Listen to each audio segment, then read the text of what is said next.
What's up, my podcast listeners? This is your host, Rafał Majaszewski, and this is another edition of the Car Vlog Podcast. And today, we are going to talk about the benefit of being consistent at a low-end scale to a point where it almost is way too easy to be this consistent and almost seems counterproductive to your goals. And I'm going to show you and tell you, if you're listening, why that is. So I've been a coach in this industry for 11 years now. It's a long fucking time. I've worked with a lot of clients in person and online, and I've seen over my 11 years the characteristics of what makes a client successful, not successful, and after a bunch of trial and error, I've figured out a way to ensure success for every single client as long as they trust the process. And that is, I think, 50% of the battle, is that when a client signs up with any kind of coach and purchases whatever package of personal training sessions, or in their head a certain amount of time they want to see a certain amount of result, most of the time they either get frustrated at a point, because every client will go through that. They'll start their fitness journey, they're super motivated that they're taking care of their health finally, or this is the 6th time that they're jumping on the bandwagon of exercise, and they hit that wall of motivation. This happens to everyone. It literally happens to me. There are days and weeks, there's months where I'm just like, I don't want to fucking go to the gym and work out. But when I start doing it, that shit just leaves me, and,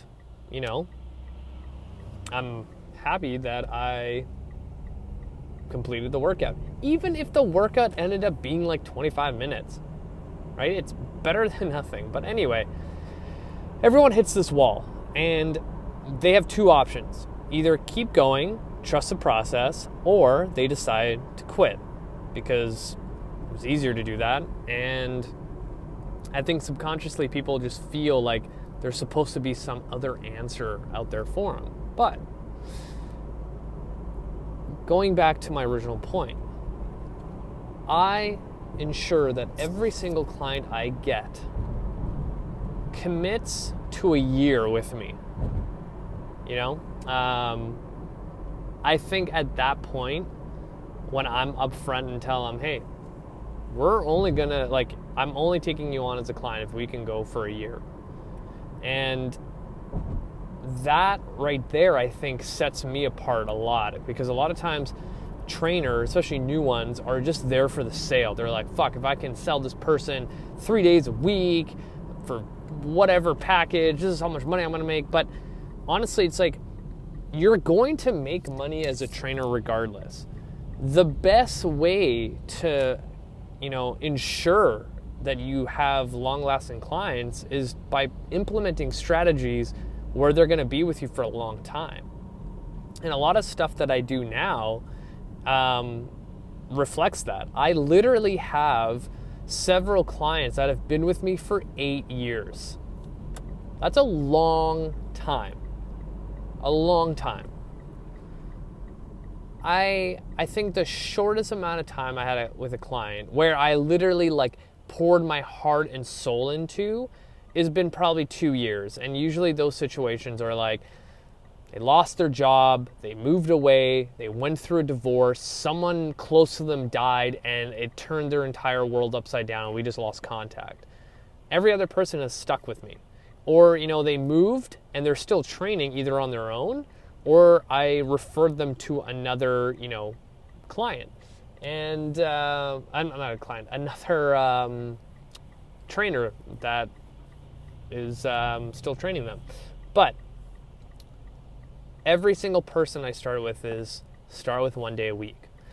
Every time I bring this up, well, before that is 1 year.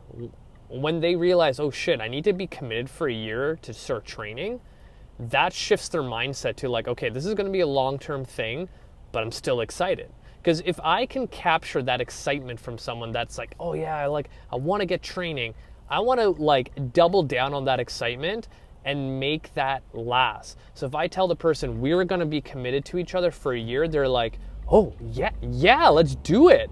Because there's no other time that someone's going to agree to training for a year. Like, fuck, I get annoyed where I have to sign a contract for my cell phone for fucking 2 years. Like, you know what I mean? So if I have someone excited to start implementing change in their life, I might as well commit them to a year. From there, I also tell them we're going to do it 1 day a week. And they get so surprised that they're like, what, really? Only 1 day a week, 1 hour a week, that's all I'm gonna get? I'm like, yeah. Like, it's almost like a insult to them. They're like, what? Just a day? I wanna be training 3 to 5 days a week nonstop. But realistically, no one does that unless you're in the fitness industry or competing for a bodybuilding show, or you're a fitness enthusiast that lives and breathes fitness. For the most part, general population people are not those people. So I start with 1 day a week. It is so easy. It is so easy to attain that, especially if you are paying for sessions, you have an appointment every week, you're accountable to it, and then you know that if you don't show up, you get charged a no-show fee, or the trainer will contact you and be like, where the fuck are you? It's bulletproof. Now, if I take this client and get them doing 1 day a week with me for an entire year, that is 52 workouts a year. They will see success no matter what because they're consistent. Now, I'm going to compare this, because I did the math earlier, to the average gym goer that does the kind of yo-yo up and down of commitments, going to the gym as many times as possible.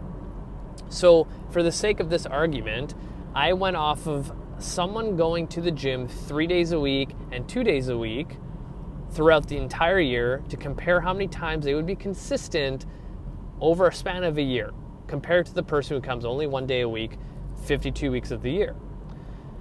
I went through the calendar today and I'm like, okay, January, let's be real. They're going to start with 3 days a week for the sake of this argument. They're probably going to keep that up for 3 weeks before they're like, you know what, fuck, this is a lot of time. Like, I have to drive to the gym, I have to drive back, I have to shower. A whole hour takes a lot of time. The gym's super busy, and then they stop. On average, every time I did this little exercise, I would count 2 to 3 weeks where people would stop. And then they would start again with another 3 days a week, stop, 2 to 3 weeks. And then when they came back again, they did 2 days a week, and then we hit like spring break, 2 weeks of off, maybe 3 weeks, even 4 weeks. And this, I'm basing this off of as well as my clients' attendance. So because I use an app, a training app for my clients, I can see the average attendance across the board. So I just picked up the data of all my clients and picked the ones that did 3 days a week and see how consistent they were, right? From my earlier years that I used this app where I was pushing for people to do, 3 days a week, to see how consistent they actually were. And the percentage wasn't that great. And I looked at, each month, which ones they were there the most, the ones that they weren't there for. And like summer is a write-off. Basically from June to August, you're lucky to see people come in 3 days a week consistently throughout the summer. Same goes for Christmas, same goes during the time for Thanksgiving and back to school.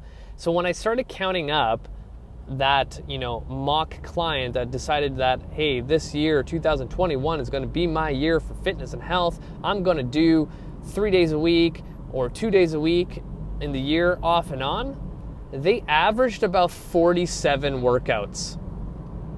Like 47 workouts.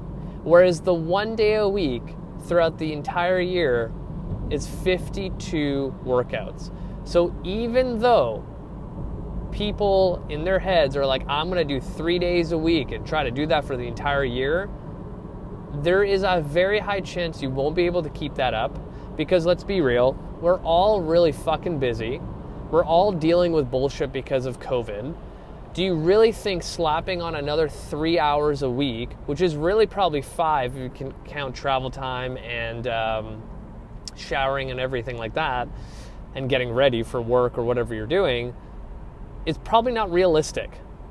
And the reason why a lot of people fail to keep that number up of 3 days a week is because, like, if you're throwing in an extra 5 hours during your week, that's going to interfere with a lot of stuff that you're doing, like a lot. And it's a lot easier to be like, you know what, I'm going to skip the gym today and go next week. I'm going to start on Monday. I'll do it tomorrow. I'll start fresh in the beginning of the month. You know what? In 3 months, work's going to be less crazy. That's when I'm going to start. That always happens. Whereas if I just take 1 hour, and realistically an hour and a half with travel time and getting ready, whatever it is, per week from someone, that's manageable. People will carve that out, no problem. And then this is the beauty of being consistent with 1 day a week that I've seen, is that they get not addicted, but it almost becomes like a habit, right? So we're building a habit around exercise. It's like non-negotiable. It's like, Monday at 5 o'clock is their time. Like, they're always going to go there. And after a while, they're like, you know what, I'm feeling pretty good. This weekend, I'm going to go on a hike with my kids. I'm going to go on a bike ride. I'm going to go whatever. They become more aware that if they do more exercise, that not necessarily in the gym is going to make them feel better. So they end up realizing themselves the value of exercise, and it just pushes them in the right direction. Like, I almost consider myself as the first domino piece to success. And I've done this with every single client, and they're all successful in their own way. It doesn't necessarily mean that they're shredded and they have a six-pack, but they're strong. They don't have joint pain anymore. If they do injure themselves, they know what strategies to do to make sure that they heal properly and never miss a day. Like, I probably have a 99% ratio of my clients showing up to every single one of their workouts. The only time that they can't come in is if something drastic happens. Like, fuck, I didn't sleep all night.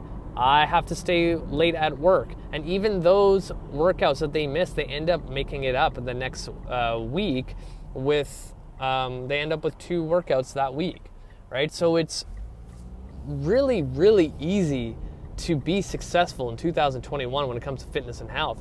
Just dedicate 1 day a week, a non-negotiable, right? I'm not saying like you have to wait an entire year to make that happen, but you could, after 4 months, realize, oh shit, this is actually really easy to maintain. Maybe I'm going to do 2 weeks. Maybe it only takes 3 months to get to that point, Like, don't hold yourself back.